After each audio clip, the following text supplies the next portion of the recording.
What's good, family? It's your boy Zugisani Umfosamungwevin, and welcome to Wordified Wednesdays. Today we're going to be speaking about time. We have declared the year of 2021 as the year of the Lord's calendar. And we said that if it's on God's calendar, then surely it's a date. A date we don't want to be late for, a date we don't want to miss. And in order for us not to miss this date, we have to be on time. We have to keep time. We have to be ready. Always ready and waiting in anticipation for the move of God. Now in the book of Matthew 25 from verse 1 to 13, we read of 10 girls who are waiting for a groom. And in the process of waiting, 5 of their lamps run out of oil. The Bible says that they set out on a quest to find oil. And in that process, the groom that they have been waiting for arrives. And the 5 that still had oil went in to the room with the groom, and they came back and they were trying to enter into the room, but the groom says, "I do not know you." Now that must have hurt, because you were waiting, and in the process of waiting you lost sight, you lost vision, because you didn't have light anymore. So you went out looking for a source of light. I understand the reason for moving. It was because their lamps needed oil. And light represents vision. Light represents creativity. Light represents clarity and peace.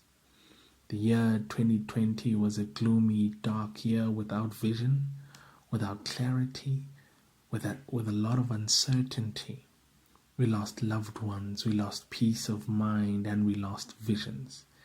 We were uncertain about a number of things.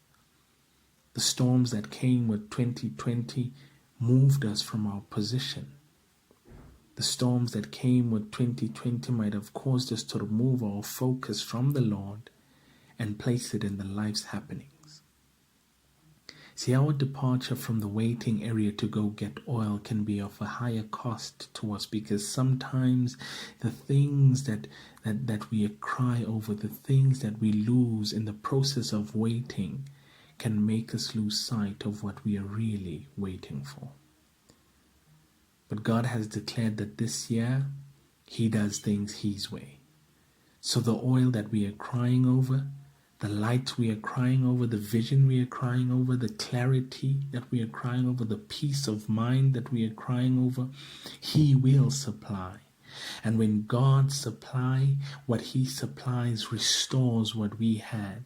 What God supplies, the oil that God supplies, does not only restore, but it makes us kings. It crowns us kings. It causes us to run like mad men. It causes us to make history. It causes us to take over and restores. When He said that when the time has come, I, the Lord, will make it happen. This is the year of the Lord's calendar. This is the year of the Lord's will. This is the year where things happen in according to God's will in our lives. The oil that we have been crying about, the oil that we have been concerned about, our jobs, our peace of mind, our sanity, they will be restored. There is a madman that is running your direction. There is a man who is running your way to pour oil over you. There is a man who is carrying a flask of oil, who has been sent to you to pour an oil upon you, an oil that will put you in a place of kings. This is the time of the Lord. This is the time, says God. Don't waste your time looking for things that you lost in 2020. Don't waste your time trying to get back the time you have lost.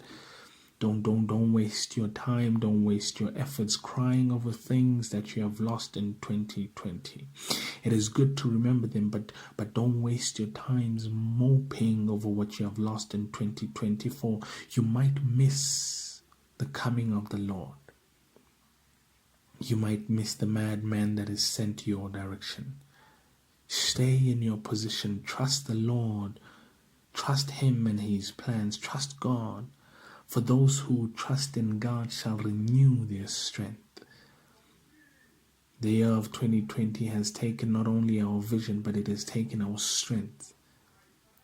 But if we trust in God, and if we wait on God, and if we look to God in anticipation of what He's doing this year, and we say, Lord, whatever that you are doing this year, please don't do it without me. Then our strength will be renewed, and we shall mount up with wings like eagles. And this is when we stop. We stop what we are doing. This is when we stop. We stop what we think we can do on our own, and we let God's will take over. When the will of God takes over in our lives, things begin to happen. When we make such prayers like, let your kingdom come, let your will be done in our lives, we are simply saying to God that we are giving you all that is left of us. Do as you please.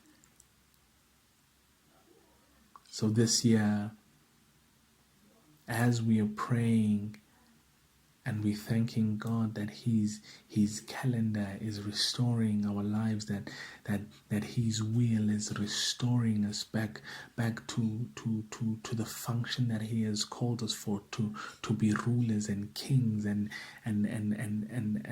the breaking of generational curses, as God has called us to that with His will, with His purpose.